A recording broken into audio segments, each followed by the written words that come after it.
Good evening. This is chapter 13 for limits and derivatives, exercise 13.2 NCERT. हम derivatives क्या होता है ये जाने पहले और इसका पूरा डिटेल समझेंगे। सवाल तो बहुत सरल होता है, हो जाता है, लेकिन उसकी थ्योरी जो है, उसका कॉन्सेप्ट जो है वो बहुत ज़्यादा ज़रूरी होता है, क्योंकि बाद में जब तैयारी होती है तो उसमें हमें उसकी ज़रूरत पड़ती है, चाहे वह नीट हो, AIEEE हो, मेन एडवांस जेई, कहीं पर भी सब में इसकी जरूरत पड़ती है। तो आज हम थ्योरी ऑफ डेरिवेटिव यानी डेरिवेटिव की पूरी डिटेल समझेंगे, एक एक चीज समझेंगे, फिर सवाल होगा तो करेंगे, नहीं तो नेक्स्ट वीडियो में भी चालू होगा। अगर वीडियो बड़ा हो जाता है तो अगला वीडियो भी चालू करेंगे। ठीक है सर। Theory of derivatives. अब हमें सबसे पहले ये देखना होता है कि देखिए, आपको एक चीज ध्यान देनी चाहिए कि डेरिवेटिव्स होता क्या है और हम इसको क्यों पढ़ते हैं तो ये चीज हम आज जानेंगे। ठीक है, देखिए सबसे पहले हम देखते हैं स्लोप क्या होता है। ढाल क्या होता है, यानी कोई चीज अगर वाटर लेवल से या सी वाटर लेवल, देखिए जो पैरेलल कोई चीज अगर इससे अर्थ पे होती है तो वो केवल हम प्लेन क्या मान सकते हैं, वाटर लेवल। तो जो हम एक्स और वाई एक्सिस लेते हैं, तो जब भी कोई लाइन एक्स एक्सिस से जितना एंगल बनाती है, अब ये जो एक्स एक्सिस होता है ये क्या चीज है, देखिए जमीन भी आप ले सकते हो, आप कोई भी वाटर लेवल ले सकते हो, सी वाटर लेवल ले सकते हो, क्योंकि जो चीज लेवल होती है उसी पर हम एक्स एक्सिस खींचते हैं, और इसके वर्टिकल यानी जो इससे 90 डिग्री बनाती है उसको वाई एक्सिस बोलते हैं। तो एक्स एक्सिस से जितना कोई भी लाइन जितना एंगल बनाती है उसी को हम ढाल बोलते हैं, या कितना झुका हुआ है, कितना बेंड है, कितना झुका हुआ है। यानी एक्स एक्सिस का मतलब, जैसे हम लोग सीधे खड़े होते हैं तो 90 डिग्री पर है, थोड़ा सा तिरछा होते हैं तो हम जमीन पे लकीर यानी एक लाइन मान के चलते हैं, तो उससे हम अपना कंपेयर करते हैं कि हम कितने झुके हुए हैं। ऐसे बहुत सारी चीजें वर्टिकल हैं, कुछ चीजें बेंट हैं। तो ऐसे हमें हमारे व्यवहारिक जीवन में बेंडिंग जो होती है, या स्लोप या ढाल या झुकाव, ये हम कितना कोई चीज झुकी हुई है इसका मेजरमेंट हम करते हैं। तो वो उसका मेजरमेंट क्या है, शुरुआत से हम सीखते हैं। उसका मेजरमेंट क्या हो सकता है कि कोई भी अगर हम कोई लाइन बनाते हैं, एक्स और वाई एक्सिस बनाते हैं, एग्जांपल में देखिए कि अगर हम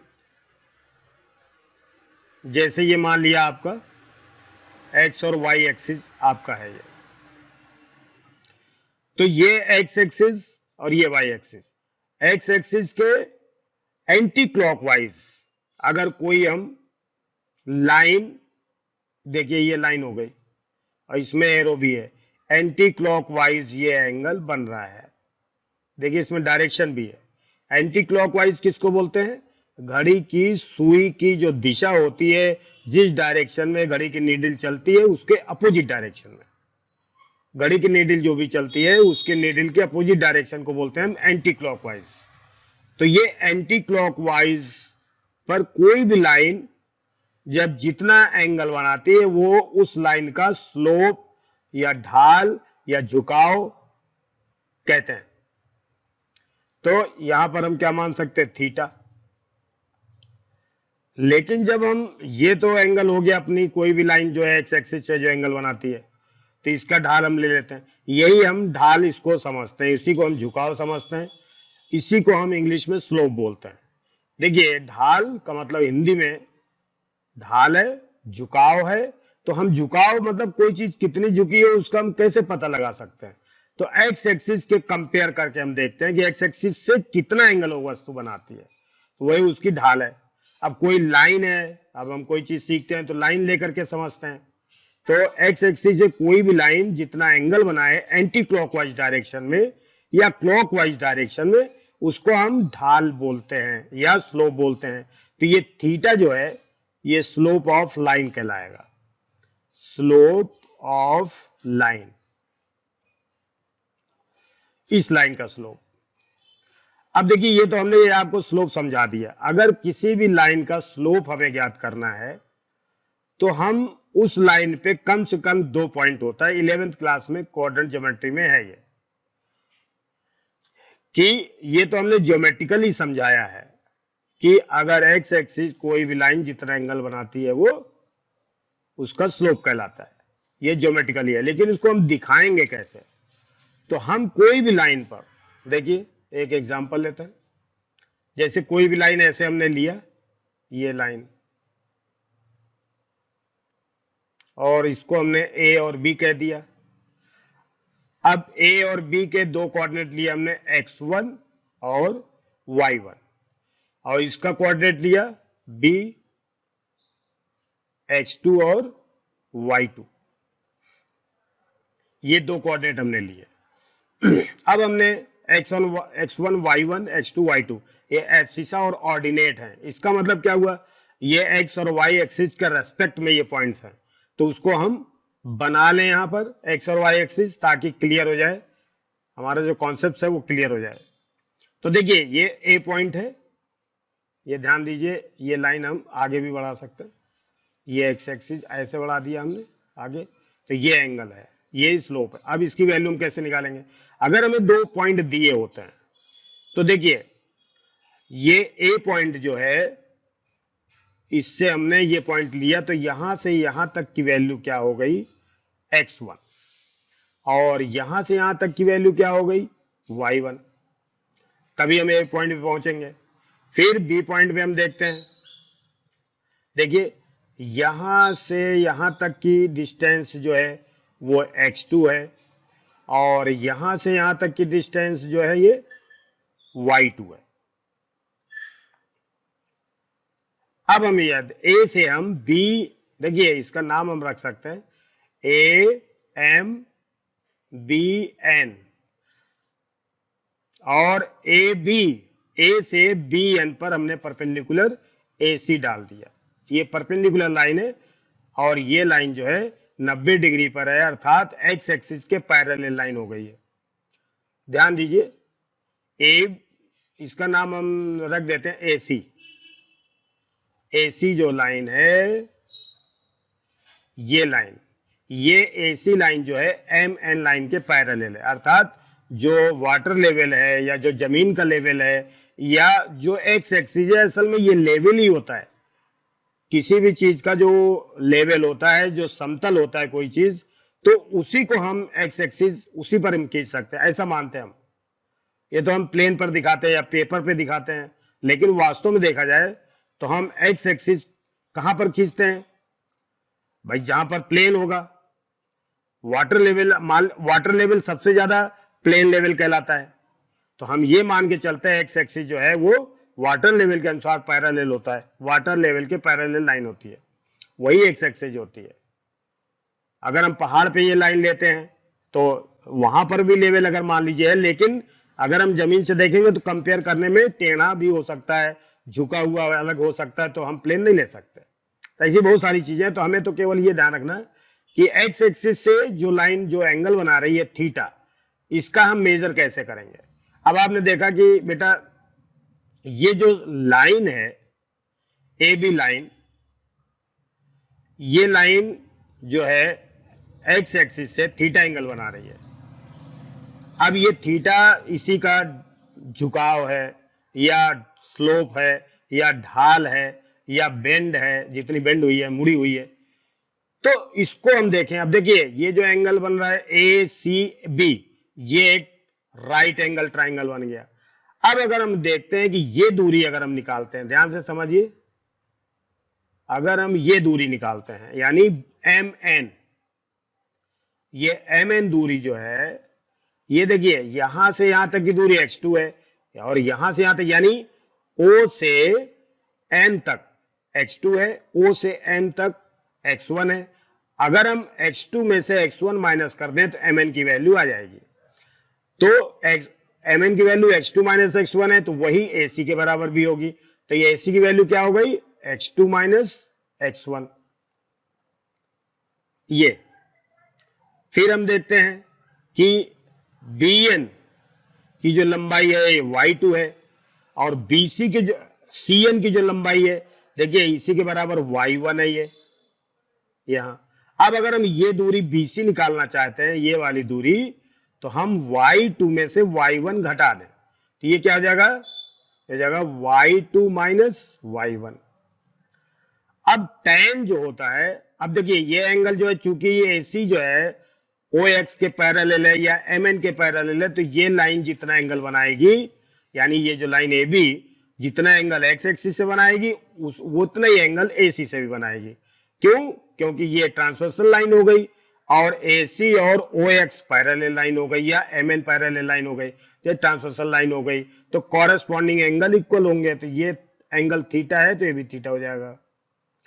अब हम देखते हैं ये राइट ट्राइंगल बन गया, ये राइट ट्राइंगल बन गया ACB।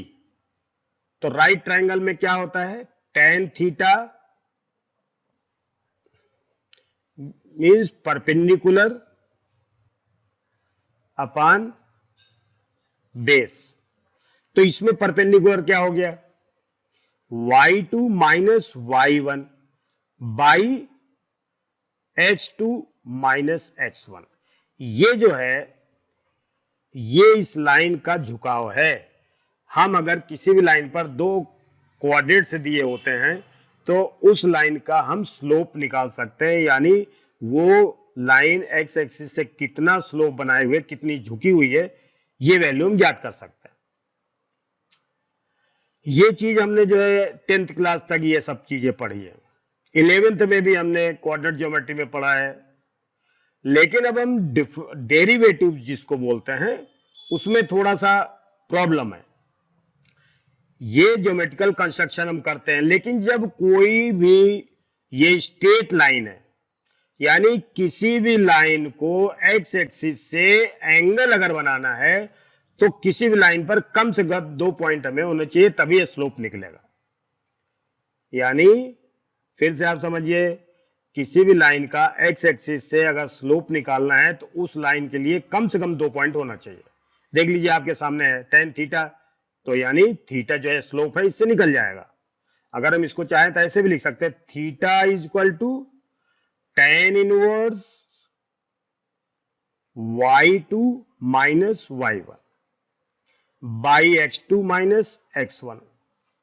ये देखिए स्लोप है, इसी को हम बोलते हैं स्लोप ऑफ लाइन AB।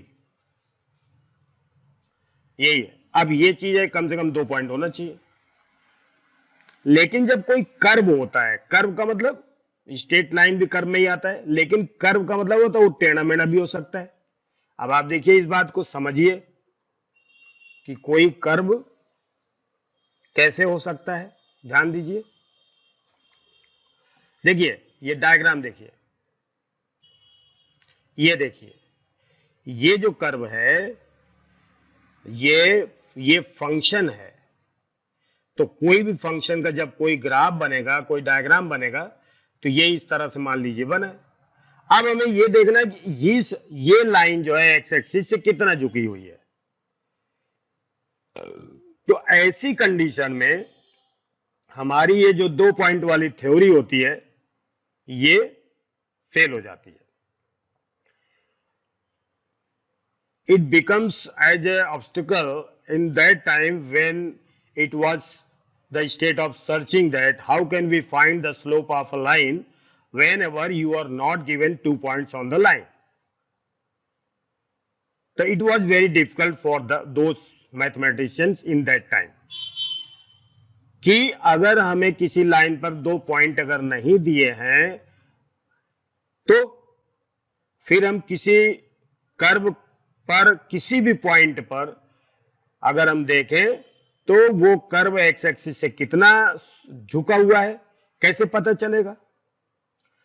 तो ये देखिए ये जो कर्व है ये कर्व इनफाइनाइट पॉइंट से बना हुआ है, तो हर पॉइंट पे हम टेंजेंट खींच सकते हैं, हर पॉइंट पे हम टेंजेंट खींच सकते हैं। ध्यान दीजिए प्लीज, ये हर पॉइंट पे हम टेंजेंट खींच सकते हैं। इसको दूसरा बना देते हैं, ठीक है। हर पॉइंट पे हम टेंजेंट खींचेंगे तो देखिए ये जो है फंक्शन है और किसी भी पॉइंट पे हम टेंजेंट खींचते हैं। देखिए ये फंक्शन है और पहले हम समझेंगे पूरी थ्योरी, फिर इसके बाद सवाल वाल चालू करेंगे ताकि आपको बिल्कुल क्लियर हो जाए।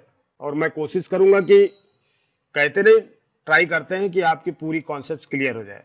अब आप देखिए इस कर्व पे अनंत पॉइंट हैं, तो अगर कोई कहे ये पॉइंट जो है एक्स एक्सिस से कितना झुका हुआ है, तो आपने सुना होगा टेंजेंट। टेंजेंट लाइन किसको कहते हैं? A line which touches a curve at a point, at one point, at one point. If a line touches a curve at one point,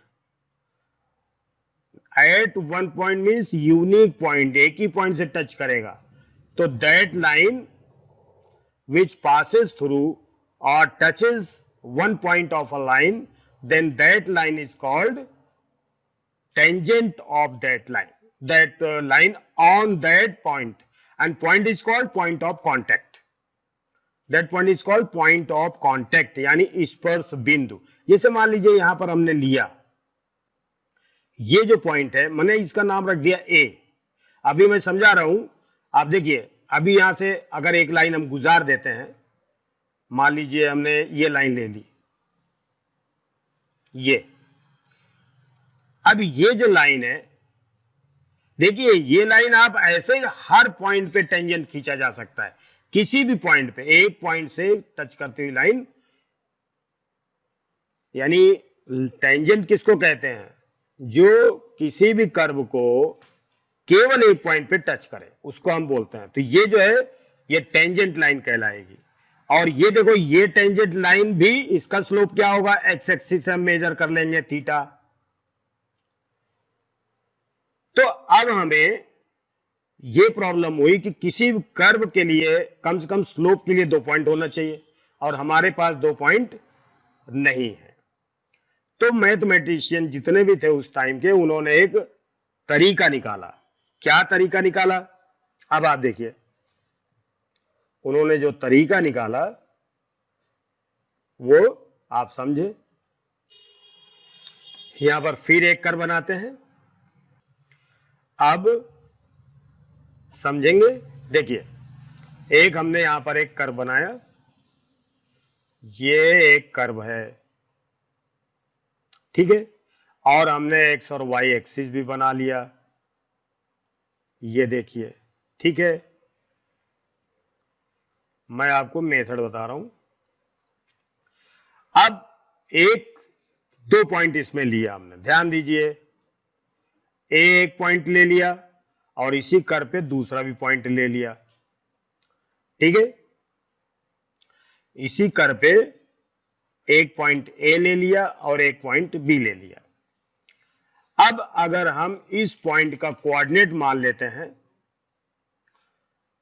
x और वाई, तो इस पॉइंट का कोऑर्डिनेट जो है x और वाई है।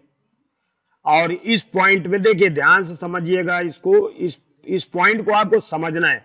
हालांकि सवाल करने में इसका कोई ज्यादा दिमाग नहीं लगता, इसमें इसकी जरूरत ही नहीं पड़ती, लेकिन जब कोई चीज हम सीखते हैं तो उसको बड़े मन से सीखते हैं कि यार हम कोई चीज सीख रहे हैं तो उसको समझे ढंग से, है ऐसा थोड़ी। तो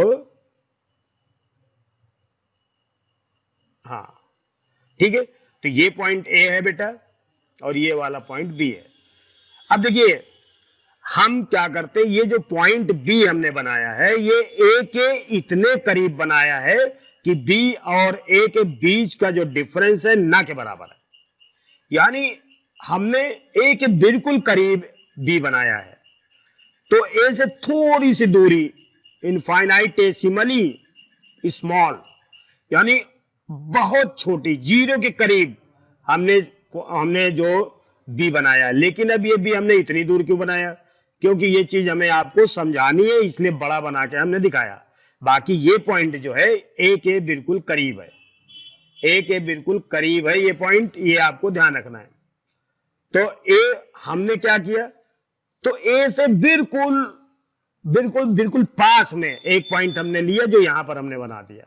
और यहां से यहां तक की एक्स दूरी है, देखिए यहां से यहां तक की एक्स दूरी है बेटा, फिर यहां से यहां तक एक्स दूरी है और ये वाई है, आपको मालूम है। तो यहां से थोड़ी सी दूरी हमने आगे बढ़ा दी, उसको बोल दिया एच, ठीक है। अब ये जो दूरी, इसका कोऑर्डिनेट क्या होगा बेटा, जरा ध्यान से देखें हम, तो ए का कोऑर्डिनेट होगा एक्स और वाई दिया है, तो क्या होगा। अब बी का कोऑर्डिनेट क्या होगा, देखिए यहां से यहां तक की दूरी एक्स एच है, तो यहां से हम दूरी आगे बढ़ाएंगे यहां तक, तो ये क्या हो जाएगा एक्स प्लस एच। तो ये जो डिस्टेंस होगी यहां से यहां तक एक्स प्लस एच, तो इसकी हाइट क्या हो जाएगी, इसका हम अपने हिसाब से इसका नाम भी रख देते हैं ए एम और बी एन। और यहां से यहां तक की दूरी हम क्या ले लेते हैं, देखिए ये जो दूरी है क्या हो जाएगी, ये पॉइंट क्या मिल जाएगा बेटा एक्स प्लस एच, तो हो गया एक्स कोऑर्डिनेट। वाई कोऑर्डिनेट में क्या होगा वाई प्लस एच, ये भी कोऑर्डिनेट हो जाएगा। इसको हम ऐसे भी लिख सकते हैं एक्स ये, फिर y होता क्या, देखो बेटा y तो फंक्शन होता है ना, y equal to function of x, तो x की वैल्यू हम क्या रख सकते हैं यहां पर y बराबर x, और ये क्या हो गया, देखो इसका कोऑर्डिनेट हम ऐसे भी लिख सकते हैं f ऑफ x, x और fx, ये इसका कोऑर्डिनेट हो गया। इसी तरह से इसका कोऑर्डिनेट क्या हो गया x h, और इसको हम ऐसे लिख सकते हैं x यानी f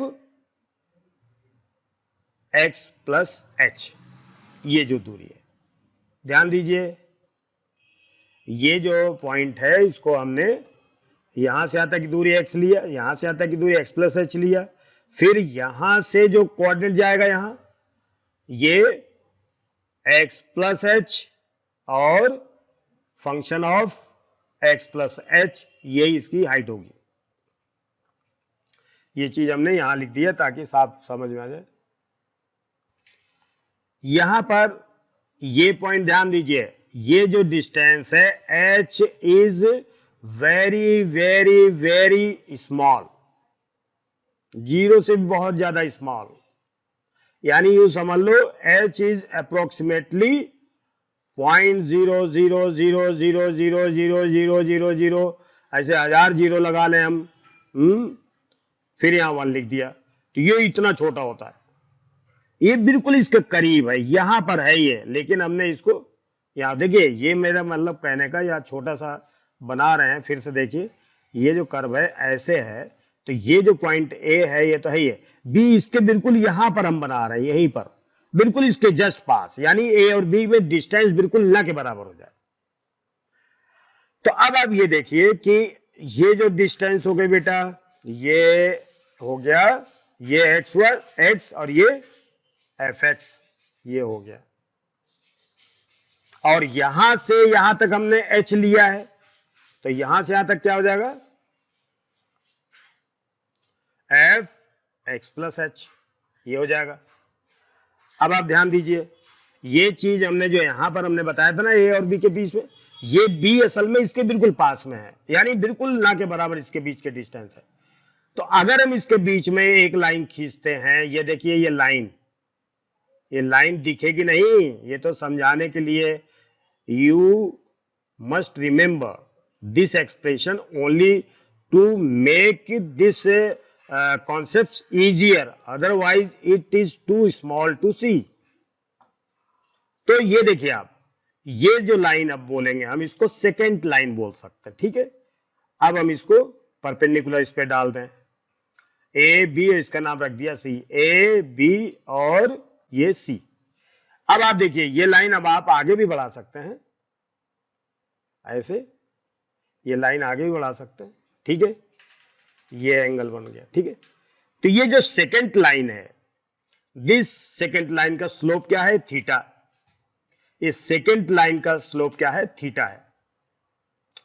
अब बेटा देखो, अब यहां से यहां तक की जो ये दूरी है h,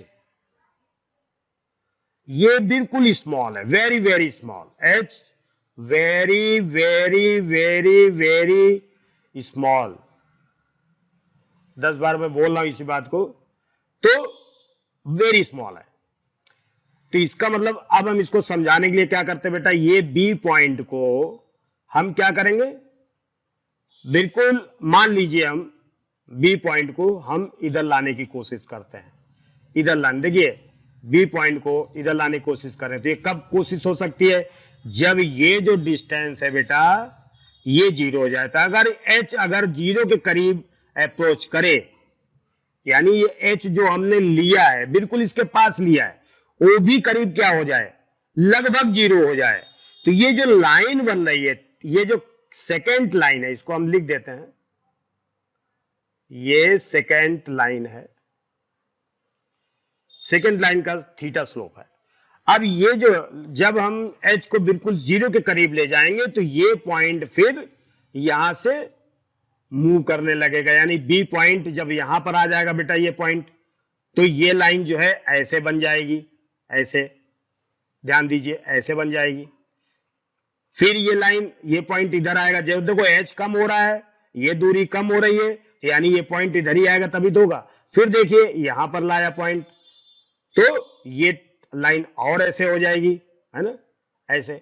फिर इसी तरह से यहां पर आएगा ये पॉइंट, फिर यहां पर आएगा, इस पॉइंट पे आएगा, दिखाई नहीं दे रहा इसको, देखिए ये वाला पॉइंट यहां पर आएगा, यहां पर आएगा, यहां पर आएगा। इसी तरह से धीरे धीरे धीरे धीरे h जब 0 के अप्रोच करेगा तो ये बी पॉइंट किधर अप्रोच करेगा, बी पॉइंट अप्रोच करेगा ए की तरफ। तो अब देखिए अप्रोच कर रहा है, बी ए के ऊपर बिल्कुल नहीं आ रहा, लेकिन ये ए की तरफ अप्रोच करता है। तो ये जो सेकेंड लाइन होगी, ये एंड में क्या हो जाएगा बेटा, ये सेकेंड लाइन जब भी लगभग ए के करीब आ जाएगा, बिल्कुल इनके बीच में डिस्टेंस 0 हो जाएगी, तो ये लाइन जो है वो ऐसे, ये लाइन सेकेंड लाइन जो है अब ये बन जाएगी बेटा, ऐसे बन जाएगी ये लाइन, यानी ये जो है इसको टेंजेंट लाइन बोलेंगे, ये टेंजेंट लाइन है।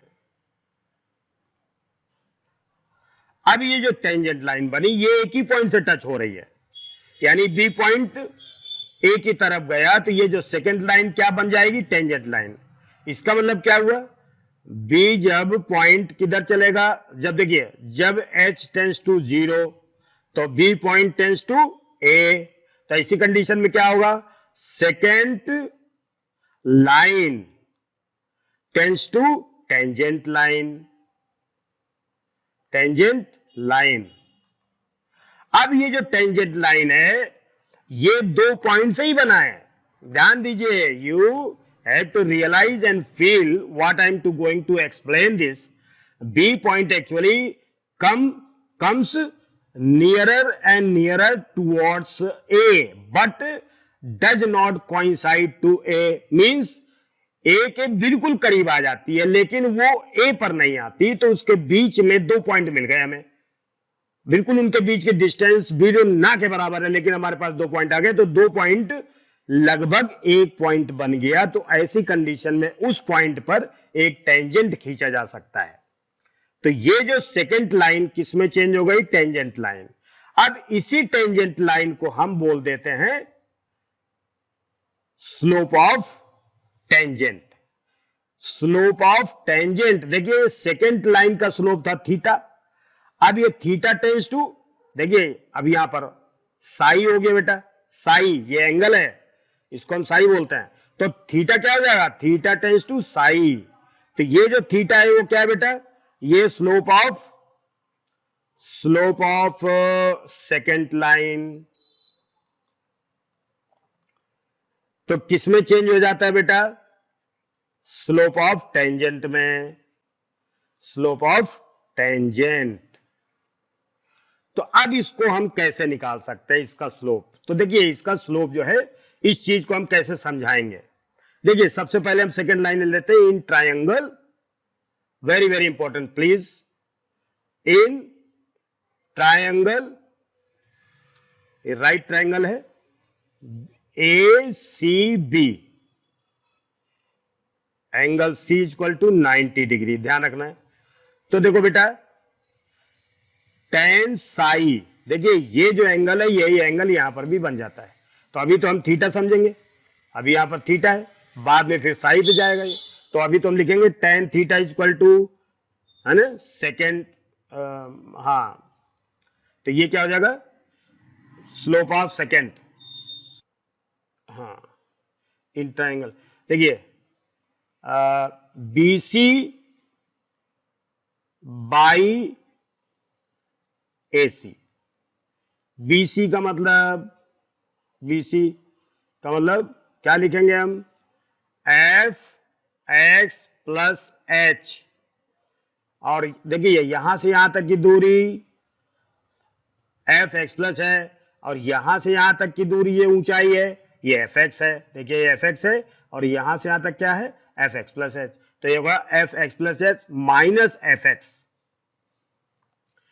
बाई बेस लेंगे। देखिए यहां से यहां तक बेस, तो देखिए यहां से यहां तक की दूरी x प्लस एच, और यहां से यहां तक x है, तो यहां से यहां तक की दूरी तो h ही आएगी, तो यहां पर h है जो आएगा। तो देखो BC बाई AC, ये जो है स्लोप हो गया, इसको हम स्लोप बोल सकते हैं,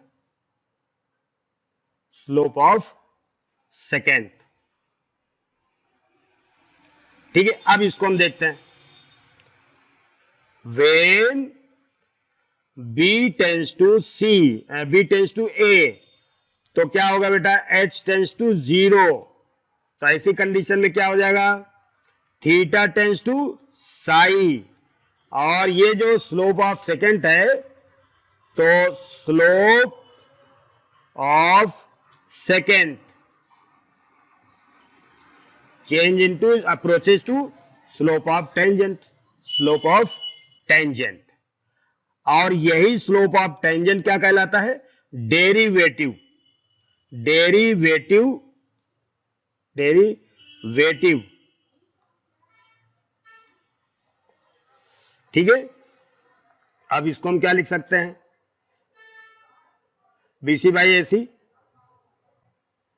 तो हम लिख सकते हैं BC बाई AC को क्या लिखेंगे, ये, तो इसको लिखेंगे tan theta is equal to BC by AC is equal to FX plus H minus FX by H। अब यहां पर हमें ध्यान देना है कि ये जो किधर चलने लगेगा, थीटा टेंस टू साई, तो ये टेन साई हो जाएगा। और कब, जब हम लिमिट ले लेंगे, लिमिट H टेंस टू 0, तो FX plus H minus FX by H is known as derivative of FX at XY। तो इसको हम ऐसे लिख सकते हैं, और इसको हम कैसे दिखाते हैं, dy by dx of y बराबर, इसी को हम dy बाई dx लिखते हैं, क्योंकि ये जो BC होता है, BC by AC, dy by dx, या इसको हम ये भी लिख सकते हैं dy by dx of function of x, और इसको हम ऐसे लिख सकते हैं f dash x is equal to limit h tends to 0 F X plus H minus F X by H.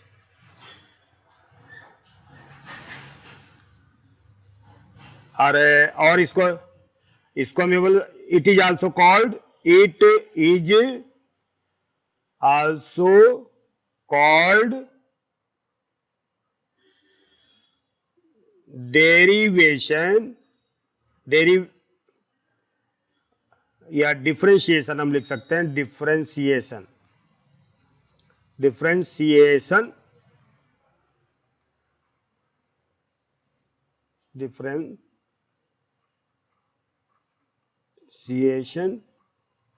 By first principle. इस तरह से हम करें तो डेरिवेशन बाई फर्स्ट प्रिंसिपल कहलाएगा। अब इसको मैं थोड़ा सा अब आप समझाते हैं, वेरी इंपॉर्टेंट है। अगर आप ध्यान से इसको पढ़ेंगे तो आपको बहुत अच्छा लगेगा, बहुत अच्छा समझ में भी आएगा।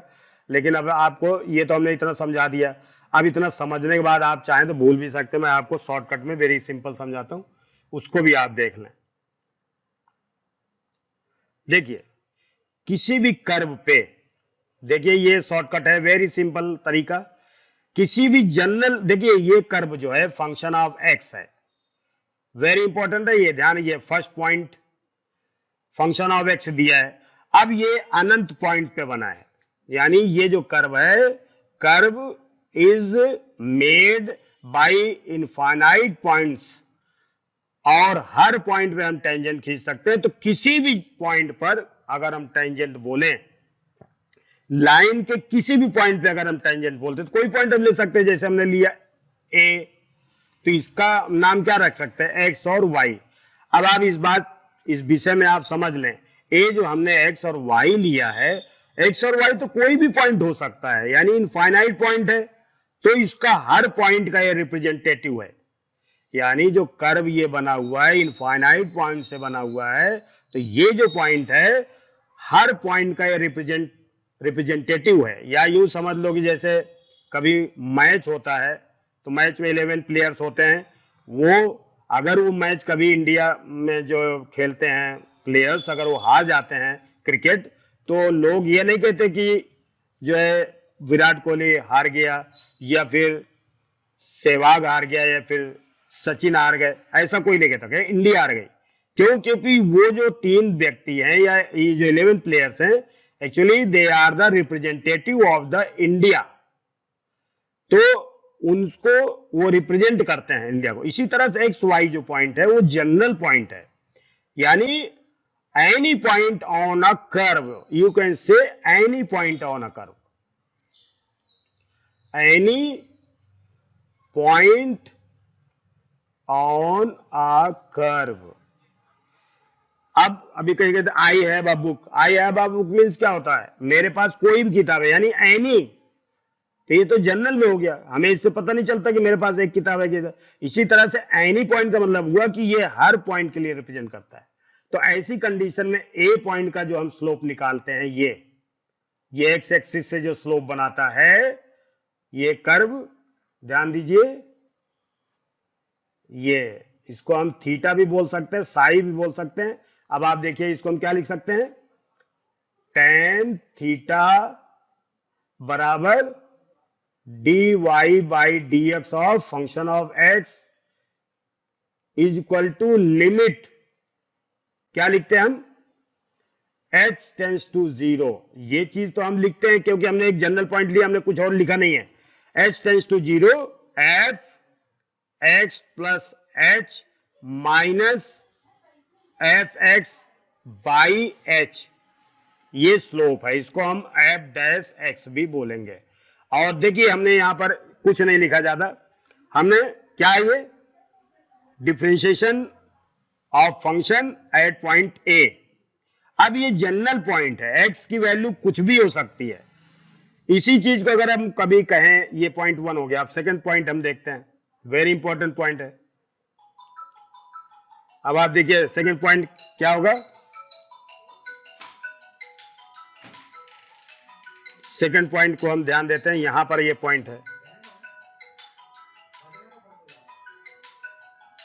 यहां पर किसी ने कह दिया कि हमें एक पॉइंट यानी x इक्वल टू ए पर हमें इसका डिफरेंशिएशन निकालना है, तो ऐसी कंडीशन में हम यहां क्या लिखेंगे, have dash x at x equal to A is equal to limit h tends to 0 है ना, F A plus H minus F A. देखो ये पर्टिकुलर एक पॉइंट है, ये ए और ये इसकी ऊंचाई एफ ए, तो ये जो पॉइंट ए है ये है, इसको क्या लिखेंगे, ए और एफ ए, ये लिखेंगे हम इसको। अब ये जनरल पॉइंट नहीं है, एक पॉइंट दिया है बाई एच, तो इन दोनों में क्या अंतर है, ये कोई भी जनरल पॉइंट कर्व पे हो सकता है, उसका स्लोप है ये, और इसको हमने यहां पर tan थीटा लिखा है, तो आप इसको थीटा लिख दो, इसको भी tan थीटा लिख सकते हैं। तो ये फार्मूला होता है, आप इसको बोलते हैं डिफरेंशिएशन बाय फर्स्ट प्रिंसिपल। और एक वर्ड होता है डिफरेंशिएबिलिटी, यानी किसी भी पॉइंट पे किसी कर्व पर वो फंक्शन डिफरेंशिएबल है कि नहीं, तो वो एक अलग चीज होती है। अभी तो हमने केवल आपको, अब कोई पूछेगा डिफरेंशिएशन क्या होता है, तो आप क्या कह सकते हो, डेरिवेटिव क्या होता है। अगर कोई पूछता था आप क्या कहोगे, derivative is a slope of tangent which touches curve to a particular point. ये उसका स्लोप है, वो टेंजेंट का स्लोप है, कर्व के टेंजेंट का स्लोप है किसी पॉइंट पर, जनरल पॉइंट या किसी पर्टिकुलर पॉइंट पे वो स्लोप होता है। What is derivative? Derivative is the slope of a line which is called tangent line. Tangent means that line touches a curve at a particular point or particular general point. If you are given the point, then that is particular point. If you are not given the point, then that is called general point. तो ये इसकी इतनी theory है, और भी बहुत सारी चीजें हैं, लेकिन इतना आपको अगर समझ में आ गया है तो आपको पास केवल इसको हम क्या बोलते हैं, फर्स्ट प्रिंसिपल से डेरिवेशन नहीं करना है ना, तो ये थोड़ा सा ध्यान रखेंगे। अब आपको मैं सवाल बताता हूं, ठीक है।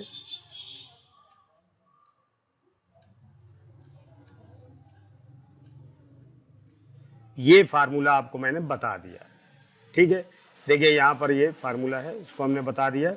अब आपको आगे देखते हैं। देखिए अब आपको ये थोड़ा सा याद भी होना चाहिए। देखिए ये जितना फार्मूला ध्यान दीजिए क्या लिखा है, some standard formula of derivatives, तो यानी x की पावर n का डेरिवेटिव nx की n-1। ये सीधे फार्मूला लिखे हुए हैं। अगर आपको ये पूरे फार्मूले अगर याद होते हैं तो आप जो 11th क्लास की जो अभी मैं मैथमेटिक्स पढ़ा रहा हूं, यही मैथमेटिक्स आप आगे भी आपको जरूरत पड़ेगी 12th क्लास में, तो ये आपको बस इतना याद करना है।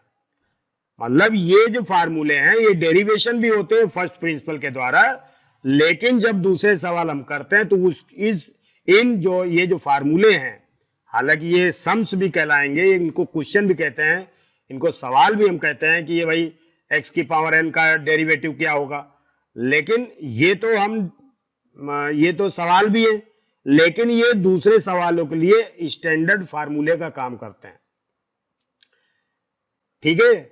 तो ये आपको याद होना चाहिए। देखिए मैं आपको थोड़ा सा समझा देता हूं ताकि ये फार्मूला कैसे यूज करेंगे ये समझ में आ जाए। तो छोटा करना पड़ेगा इसको, ठीक है, थोड़ा सा बड़ा कर लेंगे। ये फार्मूला आपको समझना है। जैसे यहां पर लिखा है, कोई फंक्शन दिया है y equal to function of x equal to x की पावर n। अब इसका डेरिवेटिव क्या आएगा, तो देखो क्या लिखा है इसमें, सवाल में क्या लिखा है, dy by D X of function of n। तो इसकी जो पावर है, देखो ये वेरिएबल x है, इसकी पावर n है, तो ये n यहां पर आ जाएगा लेफ्ट साइड में, और x यानी वेरिएबल ऐसे रहा, इसकी पावर में 1 माइनस हो जाएगा। तो ये फार्मूला है, यानी डिफरेंशिएशन ऑफ एक्स की पावर एन या डेरिवेटिव ऑफ एक्स की power N is equal to N into X की एन माइनस वन। ये ध्यान रखना है कि ये जो एक्स है ये वेरिएबल है, ये ध्यान रखना है, और ये कांस्टेंट है, कोई नंबर है ये, ठीक है, ये ध्यान रखना है। अब आप इसका एग्जांपल लें, जैसे मान लीजिए हमने x की पावर 4 है, इसका dy बाई dx निकालें, तो इस फार्मूले से क्या हो जाएगा बताइए, 4 इधर आ गया इंटू एक्स की पावर 4 माइनस 1, यानी 4 इंटू एक्स की 3। मान लो कोई कहता है कि x की 3 का भी dy बाई dx निकालो, तो dy by dx of x की 3 इसी फार्मूले से है ये, तो हम क्या लिखेंगे, 3 इधर ले आएंगे, x के पावर 3 में क्या करेंगे 1 माइनस कर देंगे, तो क्या हो जाएगा 3x स्क्वायर। फिर इसका हम अगर चाहें फिर हम डेरिवेटिव निकाल सकते हैं इसका x की स्क्वायर का, तो क्या हो जाएगा 2 इधर आ जाएगा x की 2 माइनस 1 इक्वल टू 2x। फिर अगर हम x का डेरिवेटिव निकालें, ध्यान दीजिए x की पावर 1 है ये, तो ये 1 इधर आ गया, x की पावर 1 माइनस 1 बराबर 1 इंटू एक्स की पावर 0, x की पावर 0 की वैल्यू 1 होती तो 1। अब आप इसका मतलब क्या रिजल्ट आया कि अगर कभी भी x का dy बाई dx निकालना पड़े केवल x का, तो इसका dy बाई dx 1 होगा, ये ध्यान रखना है। अब किसी कांस्टेंट का dy बाई dx निकालना हो, जैसे dy by dx of constant यानी जैसे 3 है तो इसकी 0 हो जाएगी, अकेला होना चाहिए, ये कांस्टेंट होना चाहिए, तो ये फार्मूला ऐसे यूज करेंगे। सेकंड वाला फार्मूला बेटा देखो, ये जैसे dy by dx of e की पावर x, तो e की पावर x का डिफरेंशिएशन या डेरिवेटिव e की पावर x ही होता है। और ये जो फार्मूला है, ये सभी फार्मूले आपको याद होने चाहिए। log x का log x का 1 अपान x होता है, sin x का cos x होता है, cos x का माइनस sin x होता है, tan x का sec स्क्वायर x होता है, cot x का minus cos x square x होता है। एक बार देख ले इसको, इसकी शॉर्ट भी इसका ले सकते हो। ये फार्मूले आपको याद होने चाहिए, वेरी इंपॉर्टेंट फार्मूले हैं ये, ठीक है। तो ये फार्मूले हैं, ये सभी फार्मूले इंपॉर्टेंट है। देखिए ये है e की power x, exponential of e की पावर x का dy बाई dx e की पावर x से होता है।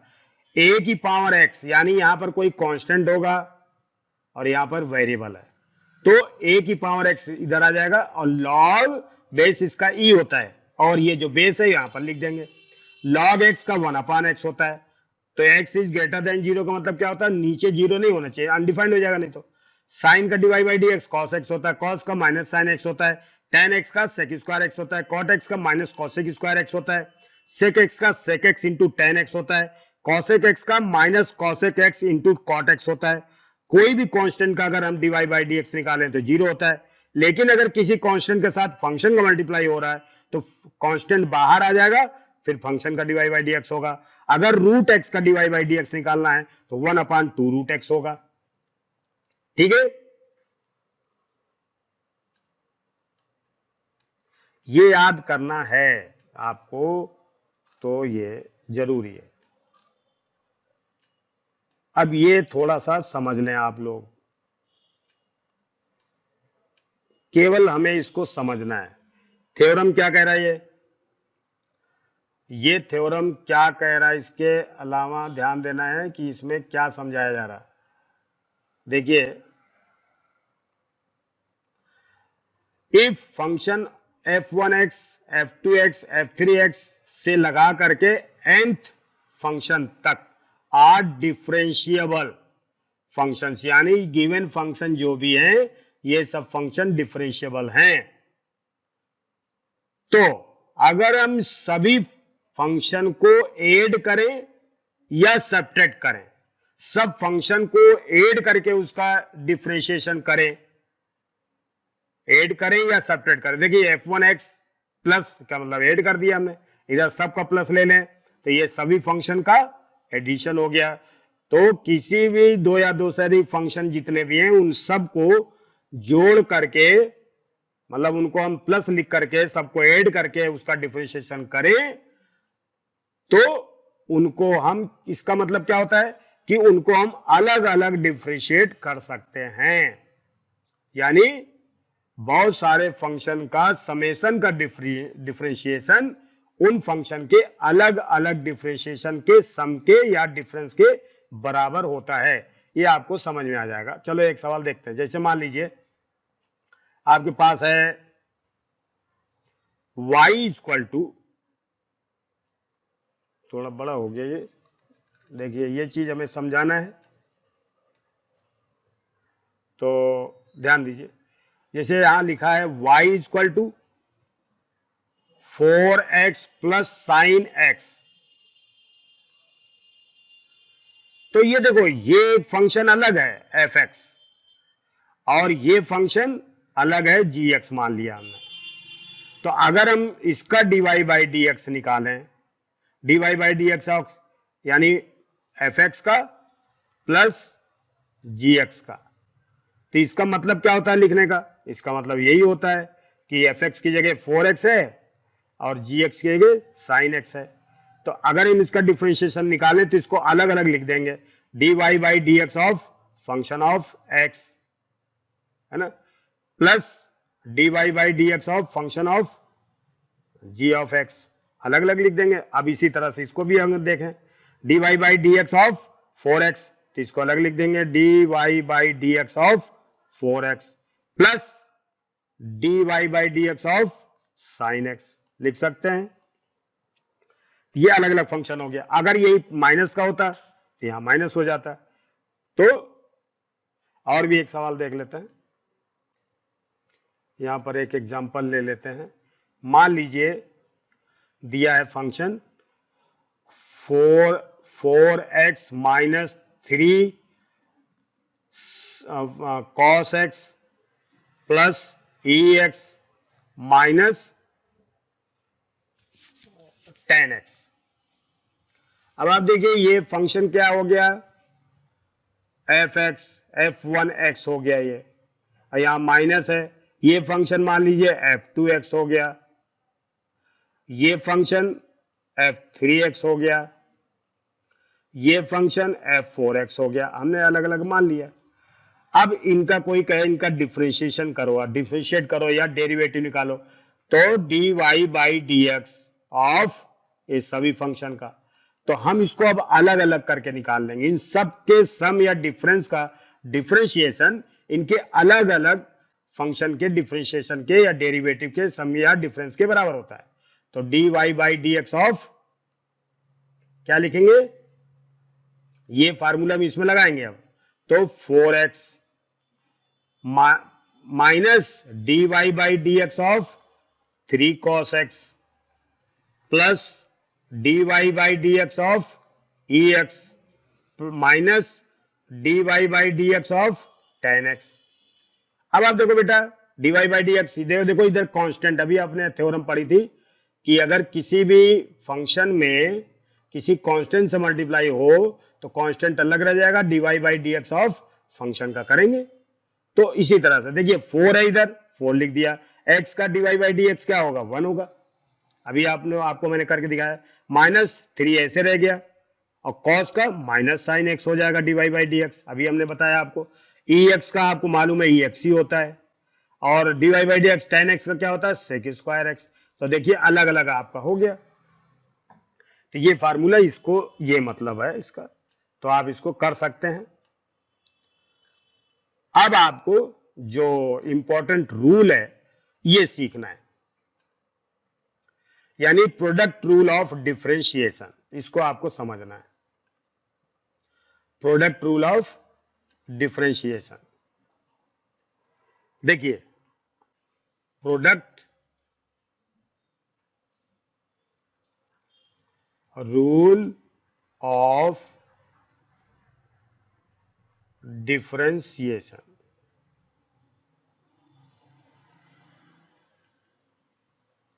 डिफरेंशिएशन इसका क्या मतलब होता है। मान लीजिए आपके पास, जैसे मान लो कभी दिया है 4x मल्टीप्लाई, ये दूसरा लेते हैं,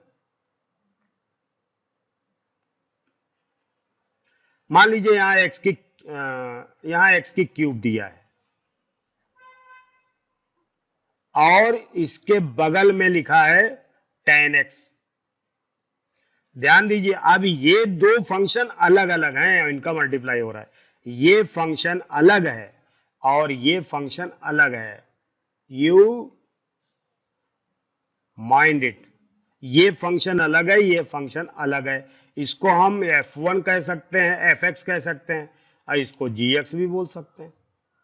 अब जब कभी dy बाई dx इन दोनों फंक्शन का होगा जो कि मल्टीप्लाई हो रहे हैं, तो इनका फार्मूला लगेगा। इनका फार्मूला लगेगा। देखिए, दो फंक्शन का प्रोडक्ट का हम डिफरेंशिएशन कैसे करते हैं, ये फार्मूला यहां पर अभी बताना है। ठीक है, तो देखिए फार्मूला क्या होता है, ध्यान दीजिए।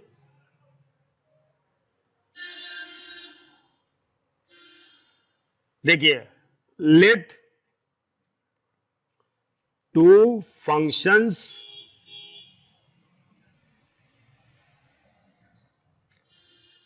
F x and gx be given, then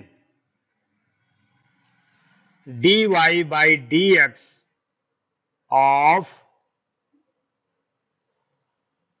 product of two functions। देखिए, ये फंक्शन दो फंक्शन के लिए लग रहा है रूल, लेकिन ये 10 फंक्शन भी हो सकते हैं, लेकिन फंक्शन का रूल तो दो ही के लिए होता है। Divide product of two functions, इनका dy बाई dx कैसे निकालेंगे? देखिए, dy बाई dx ऑफ, देखिए फंक्शन ऑफ x एक फंक्शन ये है, इनटू g ऑफ x एक फंक्शन ये हो गया। ये दो फंक्शन का प्रोडक्ट है ये, तो इनका किसके बराबर होगा? पहले देखिए, इसको फर्स्ट सेकंड मान लें, इसको सेकंड मान लें, तो ध्यान दो पहले वाले फंक्शन को हम छोड़ देंगे।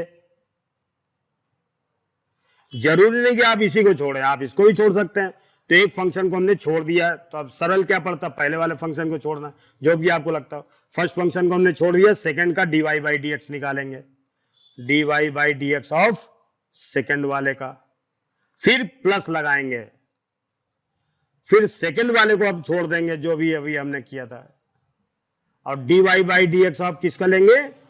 फर्स्ट वाले का fx। ये फार्मूला होता है,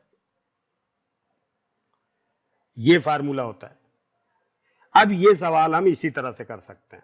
जैसे मान लो हमें fx बराबर क्या दिया है?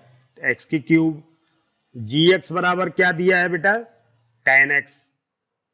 अब ये दो फंक्शन लिए, इनका प्रोडक्ट देखो यहां मल्टीप्लाई हो रहा है, तो इनका dy बाई dx कैसे निकालेंगे? देखिए, dy by dx of, dy by dx of, dy by dx of किसका?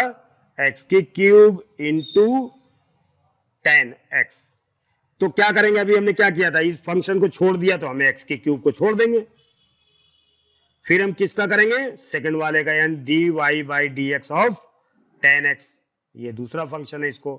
फिर प्लस, अब हमने किसको छोड़ा था? 10x को, तो 10x को छोड़ दिया, dy बाई dx किसका निकालेंगे? x की क्यूब को। ये फार्मूला होता है। अब आप देखिए, x की क्यूब तो ऐसे रहेगा, 10x का क्या होता है? Sec square x, sec square x plus 10x, ऐसे कैसे रहेगा? और x की क्यूब का क्या होता है? आपने फार्मूला अभी पढ़ा था, x की n का dy बाई dx क्या होता है? n इंटू x की n माइनस 1 होता है। यही फार्मूला इधर भी लगा देंगे हम, तो क्या आएगा? 3 इंटू एक्स की 3 माइनस 1। अभी तो मैं आपको शॉर्टकट बहुत धीरे धीरे बता रहा हूं, नहीं तो ये इसमें dy बाई dx लगने की जरूरत नहीं, डायरेक्ट आप कर सकते हो, सवाल भी जल्दी हो जाएगा। सेक स्क्वायर एक्स प्लस 3 पहले लिख सकते हो आप, एक्स स्क्वायर यहां बचेगा, पहले लिख दो, इंटू 10x। पहले लिखने का मतलब ये होता है कि अगर हम ये x के साथ इसके 10x के साथ लिखेंगे तो ये x और ये x एक जैसा दिखने लगेगा, तो आप इधर लिख दो, इसका dy बाई dx निकल गया, प्रोडक्ट रूल से हुआ, यानी मल्टीप्लिकेशन के नियम से ये हुआ है। और एक सवाल देखते हैं, समझाने के लिए ये थोड़ा सा हमें करना है और आपको ये समझना है, इस तरफ हम इसको समझाएंगे, ठीक है। प्रोडक्ट रूल फिर से देखते हैं। जैसे मान लीजिए कोई फंक्शन दिया है log x multiply sec x, अब इसका dy बाई dx निकालना है। अब ये देखो, ये भी दो फंक्शन का प्रोडक्ट है, ये दो फंक्शन का मल्टीप्लाई हो रहा, तो इसका dy बाई dx क्या करेंगे? फिर से बताइए, पहले वाले को छोड़ दिया into dy by dx of दूसरे वाले का, फिर प्लस लगाएंगे, ध्यान रखिए यहां पर प्लस ही आएगा। सेकंड दूसरे वाले को हमने छोड़ दिया into dy by dx of first वाले का, यानी log x। ये मैं आपको पहले थ्योरी कॉन्सेप्ट जो है वो क्लियर करना है, फिर थ्योरी क्लियर करनी है, फार्मूले याद करने, उसके बाद जब सवाल पे चालू करेंगे, सवाल बिल्कुल सिंपल सवाल होते हैं, सवाल बिल्कुल सरल होते हैं। तो अब हम log x को ऐसे छोड़ देंगे, log x, और sec x का क्या होता है?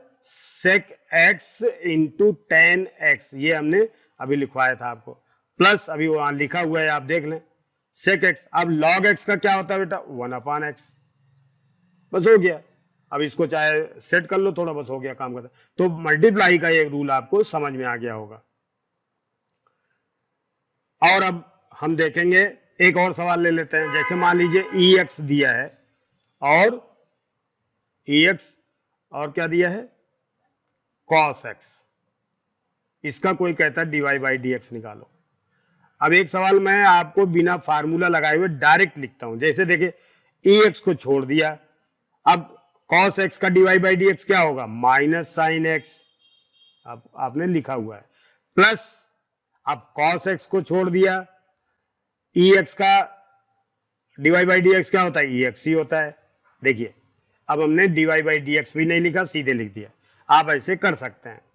अब इसमें ex हम कॉमन ले सकते हैं, देखने में अच्छा लगेगा। बाकी सवाल तो हो गया आपका, sine x plus cos x, ये आपका प्रोडक्ट रूल हो गया। अब इसके बाद देखते हैं कौन सा रूल है? क्वोशंट और डिवीजन रूल, ठीक है। क्वोशंट और डिवीजन रूल ऑफ डिफरेंशिएशन, इसको भी समझेंगे बेटा। इसको रूल समझना जरूरी है। ऐसा नहीं है कि डिवीजन रूल क्या होता है, यही चीज मैं आपको यहां बताता हूं। क्वोशंट रूल या डिवीजन रूल, यहां डिवीजन रूल की बात हो रही। डिवीजन रूल यानी एक फंक्शन में दूसरे फंक्शन से अगर डिवाइड हो रहा है तो उसको हम देखिए कैसे लिखते हैं हम। जैसे यहां लिखा है log x by sine x, देखिए ऐसे कभी लिखा होता है, ये न्यूमरेटर है और ये डिनोमिनेटर है, तो इसका मतलब ये होता है कि log x में हम डिवाइड कर रहे हैं साइन x का। इसका मतलब ये होता है, अगर कभी कोई भी नंबर न्यूमरेटर और डिनोमिनेटर के रूप में लिखा है तो न्यूमरेटर में डिनोमिनेटर से डिवाइड हो रहा है, इसका मतलब ये होता है। ऐसी कंडीशन में जब दो फंक्शन होते हैं तो हम उनका मतलब डिफरेंशिएशन या डेरिवेटिव कैसे निकालते हैं, देखिए। तो मान के चलते हैं, let two functions be f x and g x. देखिए f1x, f2x, f3x भी लिख सकते हैं, लेकिन अभी हमें समझना है। तो dy by dx of fx ऊपर और dx gx नीचे। अब आप समझ गए, इसका मतलब ये इसमें इसका डिवाइड हो रहा, तो इसका डिवाइड बाई dx कैसे निकालेंगे? तो देखो बेटा, ये न्यूमरेटर है और ये डिनोमिनेटर है, तो फार्मूला क्या कहता है? यहां पर डिनोमिनेटर ले जाके छोड़ दो, डिनोमिनेटर यहां पर लाके छोड़ दिया, और dy by dx of numerator, denominator लाके यहां पर छोड़ दिया, dy by dx of numerator, minus अब न्यूमरेटर इधर छोड़ दिया और dy by dx of denominator, फिर बाई इसके नीचे, सबके नीचे लिखेंगे डिनोमिनेटर का स्क्वायर। ये मैंने आपको समझाने के लिए लिखा है, बाकी आपको अब मैं लिखता हूं इसको।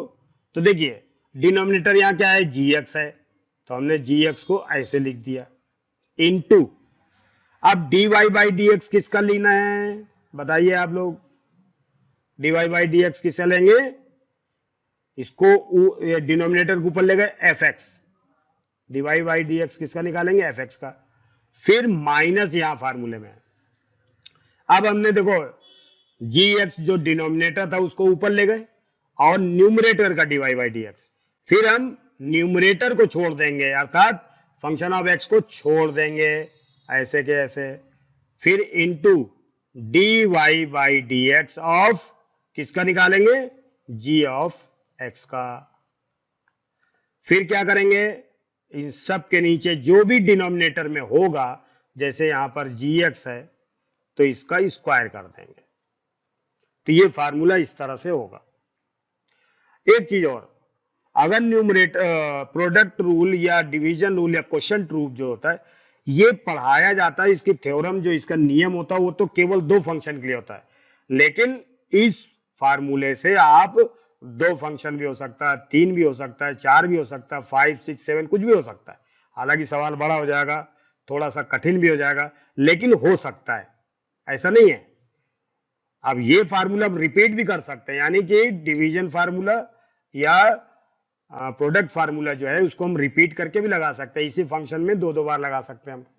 ठीक है, अब एक एग्जांपल इसका भी देख लेते हैं ताकि आपको समझ में आ जाए। ठीक है, इसका एग्जांपल देखिए, मान लिया हमने fx की जगह पर क्या मान लिया, 3x, सॉरी x की चलो इसको मान लिया sin x, और gx की जगह क्या मान लिया, e की x मान लिया।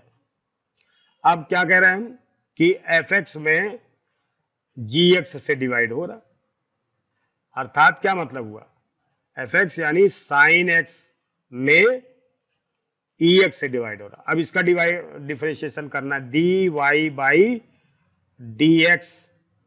dx ऑफ किसका, sin x बाई e की पावर x।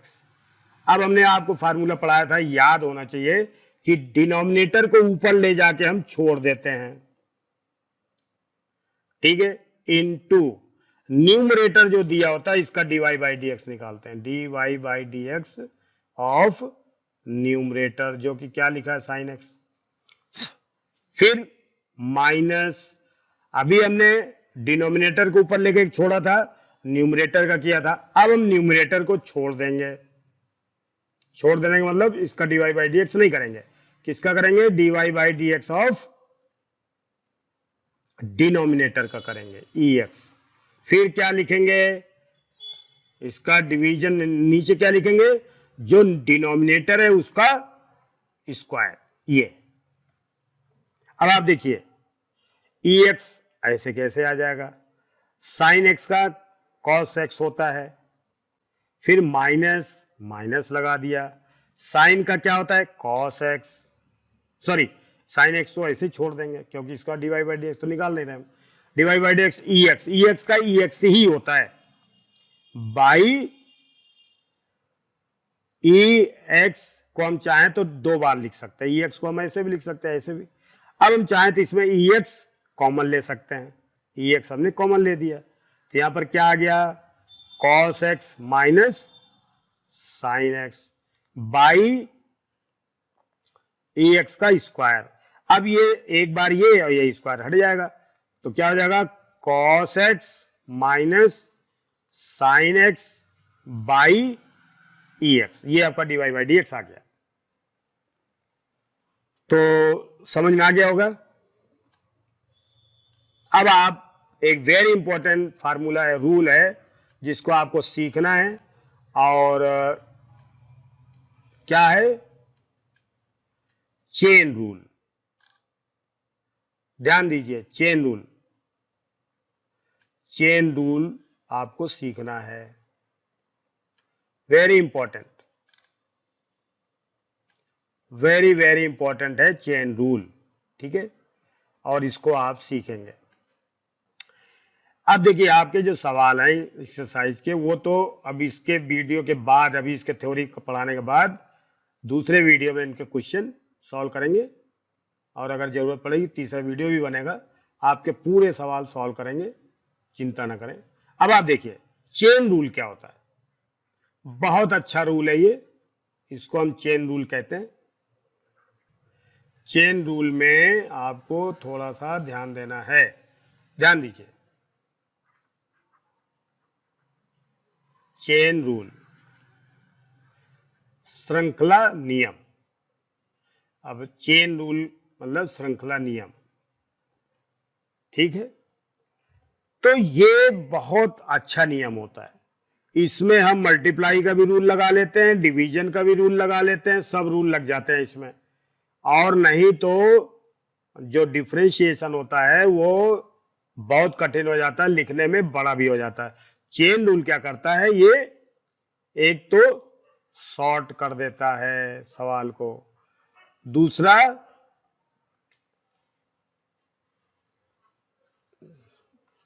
चेन रूल में एक तो शॉर्ट हो जाता है, दूसरे इजी हो जाता है। लेकिन इसको सीखना भी है। अब आप देखिए, हमने 4-5 फंक्शन एक साथ ले लिया। जैसे मान लीजिए हमारे पास है y equal to log e की लॉग, यहां पर जो है, यहां पर लेंगे हम साइन, फिर हमने लॉग लिया, फिर हमने e की पावर साइन एक्स स्क्वायर लिया। ये थोड़ा सा मैं बड़ा करके बता रहा हूं आपको। देखिए कितने फंक्शन है। नंबर 1 एक फंक्शन। अब इसके बाद ये 1 हो गया, और ये इसको अगर दें हम, तो देखिए एक्स स्क्वायर एक्स का फंक्शन है। देखिए ये एक्स स्क्वायर किसका फंक्शन है? Of x. और साइन ऑफ एक्स स्क्वायर किसका फंक्शन है? एक्स स्क्वायर का। इसी तरह से e की पावर साइन एक्स स्क्वायर किसका फंक्शन है? साइन एक्स स्क्वायर का। फिर लॉग किसका फंक्शन है? e की पावर साइन एक्स स्क्वायर का। फिर साइन किसका फंक्शन है? फिर लॉग e की पावर साइन एक्स स्क्वायर का। फिर लॉग किसका फंक्शन? इस तरह से बहुत सारे फंक्शन हो गए। अब इनको कोई कहे करने के लिए तो कैसे करेंगे आप? इसको चेन रूल पे हम आपको समझाने के लिए बता रहे हैं, ये सवाल नहीं है, लेकिन हम आपको बड़ा सा ये समझाने के लिए बता रहे हैं कि कोई सवाल बड़ा भी आ जाएगा तो आप कैसे करोगे, तो इसलिए ज्यादा बड़ा हमने लिया है। सबसे पहले हम y यहां लिखा है, अगर नहीं लिखा तो आप y लिख लें अपनी तरफ से, क्योंकि फंक्शन तो y बराबर लिखा जाता है या y बराबर फंक्शन ऑफ x लिखा जाता है। तो अगर कभी फंक्शन ऑफ x दिया है तो ठीक है, नहीं दिया तो आप फंक्शन ऑफ x भी लिख सकते हैं, y बराबर भी लिख सकते हैं। इसको क्या लिखेंगे? dy by D x, derivative of x, ठीक है। अब देखिए सबसे पहले हम क्या करेंगे? लॉग, और इसके बाद इसके अलावा ये पूरा, ध्यान दीजिए प्लीज, ये पूरा फंक्शन, ये यहां से यहां तक, इसको हम क्या मान लेंगे? ध्यान से समझना, इसको x मान लेंगे। तो ये क्या बन जाएगा? log x। अब log x का dy बाई डी एक्स क्या होगा बताओ? अभी अभी पीछे आपको मैंने फार्मूला बताया था log x का 1 बाई एक्स। तो बस log x का 1 बाई एक्स होगा, तो 1 बाई एक्स, एक्स जगह पूरा लिखना है हमें, तो यहां पर लिखेंगे 1 बाई, देखिए 1 बाई पूरा लिखेंगे, साइन लॉग ई साइन एक्स स्क्वायर, ऐसे लिख दिया। अब देखो ये लॉग आपका काम इसका खत्म हो गया, ध्यान दीजिए इसका काम खत्म हो गया लॉग का, ये गायब हो गया, समझ लो है नहीं। देखिए मैं आपको एक चीज पहले बता रहा हूं, इसको काटना नहीं है, बस हम समझाने के लिए इसको हम काट के दिखा रहे हैं कि इसका काम अब खत्म हो गया। अब हम अंदर चल रहे हैं, लॉग को छोड़ दिया, अब लॉग के बाद क्या आता है, साइन आता है। अब साइन के अलावा जितनी भी चीजें राइट साइड में सबको एक्स मान लें, ये पूरे को हम क्या मान लें, अब ये पूरे को एक्स मान लें, इस पूरे को फिर एक्स मान लें। अब देखिए ये साइन एक्स हो गया, तो साइन एक्स का क्या होता है, dy बाई डी एक्स, और मल्टीप्लाई करते जाना है, मल्टीप्लाई साइन एक्स का कॉस एक्स होता है, तो कॉस तो यहां लिख दो, एक्स जगह आपको पूरा लिखना है, फिर क्या, लॉग ई की पावर साइन एक्स स्क्वायर। फिर अब देखिए साइन एक्स लॉग खत्म हो गया, अब ये साइन भी खत्म हो गया, यानी ये खत्म हो गया, समझो ये कट गया, ये भी कट गया। अब इसके बाद क्या बचा, लॉग। अब लॉग में क्या होता है, फिर 1/x होगा, तो ये x हो गया, ये फिर ये पूरा x हो गया, तो log x का 1/x यानी मल्टीप्लाई 1 बाई, फिर हम ये पूरा लिख देंगे e की साइन एक्स स्क्वायर, फिर मल्टीप्लाई चल रही है, देखिए सबको मल्टीप्लाई हो रहा। अब हम e की भी बात खत्म हो गई, इसका भी काम खत्म हो गया, सॉरी log का काम खत्म हो गया। अब e की पावर आ गया, देखिए ये e है, इसको हमें ध्यान देना है, e की पावर x, इसको हम पूरे क्या मान लें, इतने को x मान लें, तो e की पावर x का क्या होता है, e की पावर x ही होगा, तो पहले तो हम पूरा उतार लेंगे इसको, e की पावर x ही होगा। फिर अब e की वैल्यू भी खत्म हो गई, ये भी खत्म हो गया, अब अंदर क्या जाएंगे, साइन एक्स स्क्वायर, तो साइन के बाद हम एक्स स्क्वायर को x मान लें, इसको x मान लेंगे, तो ये साइन x का क्या हो जाएगा, फिर कॉस, और एक्स स्क्वायर की जगह एक्स स्क्वायर ही लिखेंगे, इसको हमने साइन एक्स मान लिया, इसको साइन एक्स का कॉस एक्स हो जाएगा, तो साइन एक्स का कॉस एक्स, तो एक्स की जगह हम एक्स स्क्वायर ही लिखेंगे। अब मल्टीप्लाई, देखिए अब साइन भी कट गया, अब एक्स स्क्वायर आया, एक्स स्क्वायर का क्या होगा, 2x।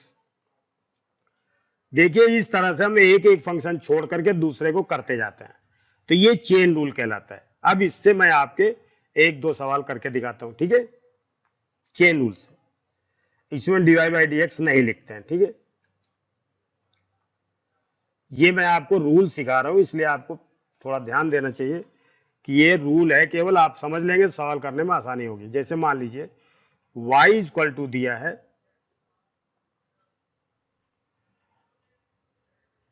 log साइन x की 4, देखिए ये सिंपल सा सवाल है, अब तो आपको सिंपल लगता होगा।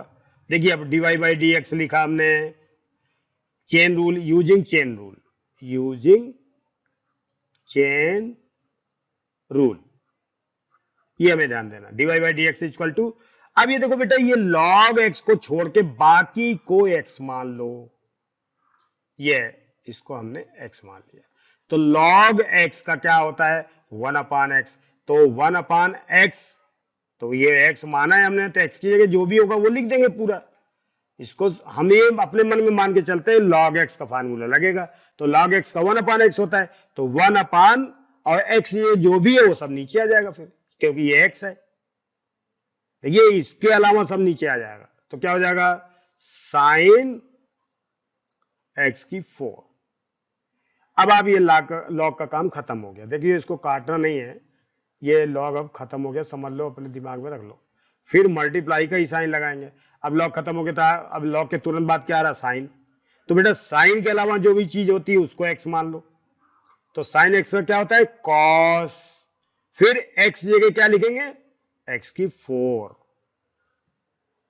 फिर मल्टीप्लाई, अब साइन भी खत्म हो गया, क्या बचा, x की 4, तो x की 4 का आपको मालूम है, x की पावर n का फार्मूला क्या होता है, n की -1, तो यानी 4 इंटू एक्स की 4 - 1, तो हमारा जो फंक्शन है एक cos x की 4 बाई साइन x की 4, और ये 4 इधर हम लिख सकते हैं, x की 3 भी लिख सकते हैं, है ना। और ये cos बाई साइन इसको हम cot भी लिख सकते हैं, लिखना चाहें तो, ठीक है। cot x की 4, ये आपका dy बाई dx आ गया। ये चेन रूल से हो गया। बहुत सरल भी सवाल होते हैं, जैसे मान लीजिए अभी कभी दिया है साइन ax प्लस बी, ऐसे दिया है। अब आप देखो ये सवाल देखने में लग रहा है, अब देखो dy बाई dx, तो साइन का क्या होगा, ये देखो इसको x मान लीजिए, ध्यान दीजिए, इसको x मान लो, इसको x मान लो, तो साइन x का cos x की जगह पर क्या लिखेंगे, x की जगह पर ax प्लस बी, इसको हमने साइन x मान के चले, साइन x का क्या होता है cos x, तो x की जगह जो भी होगा वही आ जाएगा। फिर अब साइन को खत्म हो गया, अब इसके अंदर चल रहे हैं हम, तो देखिए ब्रैकेट लगा लो, क्योंकि यह दो टर्म है, ax का हम dy बाई dx करेंगे। तो आपको फंक्शन मालूम है ना कि किसी भी कांस्टेंट्स में अगर हम dy बाई, देखिए अगर किसी नंबर से किसी फंक्शन में मल्टीप्लाई हो रहा, मान लो ex से हो रहा, तो इसका dy बाई dx अगर हम निकालते हैं कभी, e है ये, तो 3 अलग कर लेते हैं कांस्टेंट, और dy बाई dx किसका लेंगे हम, ex का ही लेंगे, तो 3 इंटू ex ऐसे आ जाएगा। तो यहां पर भी हम ध्यान देते हैं ax, a तो कांस्टेंट है, तो हम केवल dy बाई dx x का लेंगे, तो a ऐसे रहेगा, x का dy बाई dx 1 होता है, और प्लस, अब देखो ये फ्री है, b जो कांस्टेंट है, तो हम मालूम है कि dy by dx of constant हमने फार्मूले में भी लिखवाया है बराबर 0, तो ये कांस्टेंट है, इसका 0 हो जाएगा। अब आपके पास क्या आ गया, a cos ax plus b, ये हो गया आपका। तो आपको समझ में आ गया होगा, ये शॉर्टकट भी हो गया। अब यहां से क्वेश्चन होगा, ठीक है, लेकिन अब आप ध्यान दीजिए, जो हमने अभी थ्योरी आपको पढ़ाई थी, उस जैसे डेरिवेटिव ऑफ फंक्शन, तो इसको तो हम अभी हमने जो आपको थ्योरी पढ़ाई है, लेकिन इसके बहुत सारे तरीके, ये बहुत सारी चीजों में यूज होता है, फिजिक्स में यूज होता है और कॉमर्स में भी यूज होता है, यानी rate of change of one quantity with respect to other. अब यहां पर जो हम लोगों ने किया था dy by dx, rate of change of y with respect to x, rate of change of dependent quantity y with respect to independent quantity x। तो रेट ऑफ चेंज जो है इसको हम इंस्टेंटेनियस रेट ऑफ चेंज बोलते हैं, instantaneous rate of change, यानी at the moment, उसी समय क्या चेंज आ रहा। जैसे आप गाड़ी चला रहे हो तो आप उसी क्षण में आप देखिए, उसी मोमेंट में देखिए कि 1 सेकंड में क्या स्पीड है, इंस्टेंटेनियस रेट ऑफ चेंज। देखिए इसके अलावा जितने रेट ऑफ चेंज होते हैं उनको एवरेज रेट ऑफ चेंज बोलते हैं। Because this is not related to physics, I am teaching mathematics, and this derivative is for only mathematics today, so I'm not going to introduce so many examples related to physics. So this is the video I have explained thoroughly, and after this video I will solve the question, second video. Thank you very much. You are all requested to subscribe, like and share, and if you have any problem then you have to comment me. I would indulge my personality to develop and change the way of teaching or anything. Thank you very much. Have a good day.